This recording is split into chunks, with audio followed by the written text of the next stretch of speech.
Welcome to Alfred's Gardening World, and here are some pads I use in my front yard. These are recycled tires converted into walking pads. My friend bought these at the Naval Depot where they were selling older naval items, and these are reused tires made into walking pads. As you can see in the bottom here,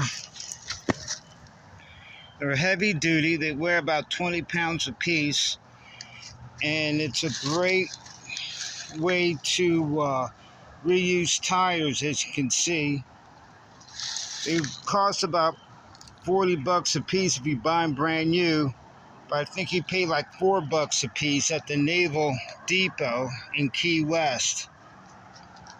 So this is a great way of using your yard as recycling items. They're low maintenance. They don't smell or anything like that. So if you ever come across something like this, check it out. Thanks for watching Alfred's Gardening World.